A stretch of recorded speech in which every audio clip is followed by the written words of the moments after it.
अक्कलकोट तालुक्यामध्ये मागच्या 2 ते 3 दिवसापासून मुसळधार पाऊस कोसळतोय आणि त्याचा थेट फटका जो आहे तो इकडल्या शेतकऱ्यांना बसतानाचं चित्र आपल्याला पाहायला मिळतंय। मी सध्या उभा आहे अक्कलकोट तालुक्यातील सांगोगी बुद्रुक या ठिकाणी। आपण बघू शकता या ठिकाणी साधारण 5 ते 10 एकर ऊसाचं क्षेत्र जे आहे ते पूर्णतः वाहून गेल्याचं चित्र आपल्याला पाहायला मिळतंय। या ठिकाणचं जे पीक आहे ते मातीमोल झालेलं आपल्याला पाहायला मिळतंय आणि या ठिकाणची माती सुद्धा जी आहे ती सुद्धा वाहून गेलेली आहे। अक्षरशः खडक जो आहे तो आपल्याला या ठिकाणी दिसून येतोय। खरं तर संगोगी बुद्रुक हे जे गाव आहे ते बोरी नदीच्या जवळ असल्या कारणानं, काठावर असल्या कारणानं बोरी नदीला पूरसदृश्य परिस्थिती निर्माण झाली होती आणि त्याचाच फटका जो आहे तो इकडच्या शेतकऱ्यांना बसतानाचं चित्र आपल्याला पाहायला मिळते। खरं तर आपण बघू शकता दृश्यांच्या माध्यमातून अतिशय विदारक अशा पद्धतीची परिस्थिती जी आहे। आता isakal.com आहे देशातील नंबर 1 ची मराठी न्यूज वेबसाईट। प्रत्येक अपडेटसाठी isakal.com ला नक्की भेट द्या।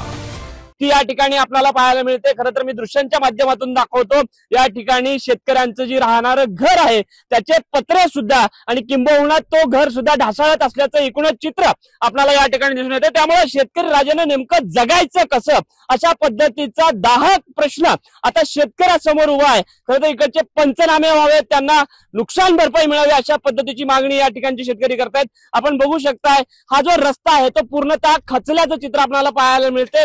खरं तर हाताच्या फोडाप्रमाणे या पिकाला शेतकरी राजा जपतो, वाढवतो। मात्र सध्या आपण बघू शकताय की ही जी परिस्थिती आहे ती अतिशय दयनीय आणि विचार करायला भाग पडायला लावणारी आहे। आपल्या सोबत या ठिकाणचे शेतकरी आहेत, आपण त्यांच्याकडे जाणून घेऊयात। काय सांगाल? खरं तर पूर्ण ऊसाचं पीक जे आहे ते आडवं झालेलं आहे, ऊस वाहून गेलेला आहे, जमीन वाहून गेलेली आहे, शेतीमधली माती वाहून गेलेली आहे। काय वास्तव आहे इथं? हे काय आता नवीन नाही आहे, हे 4-5 वर्षापासून गेल्या 4-5 वर्षाखाली पण असं चालतं।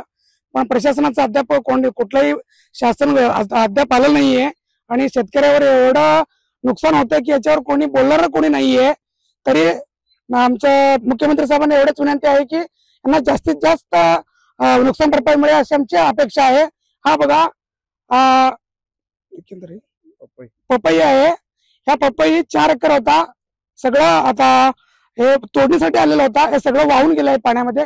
तर संबंधित शेतकरी आहेत, त्यांना काहीतरी जास्तीत जास्त भरपाई मिळावी अशी आमची अपेक्षा आहे। नक्कीच पपई असेल किंवा ऊस असेल, हा सर्वच्या सर्व पिकं जी आहेत ती शेतकऱ्याची मातीमोल झालेली आहेत, पाण्यामध्ये वाहून गेलेले आहेत। त्यामुळं अक्कलकोट तालुक्यातील शेतकरी राजा जो आहे तो सध्या मेटाकुटीला आल्याचं एकूणच चित्र आपल्याला पाहायला मिळतंय। विश्वभूषण लिमये, साम टीव्ही न्यूज, सोलापूर। देश विदेशातील प्रत्येक घडामोडींचे लाईव्ह अपडेट मिळवण्यासाठी आता साम टीव्हीच्या सर्व सोशल मीडिया प्लॅटफॉर्मला लाईक, फॉलो आणि सबस्क्राईब करा। तसंच सर्व नोटिफिकेशनसाठी बेल आयकॉन प्रेस करायला विसरू नका।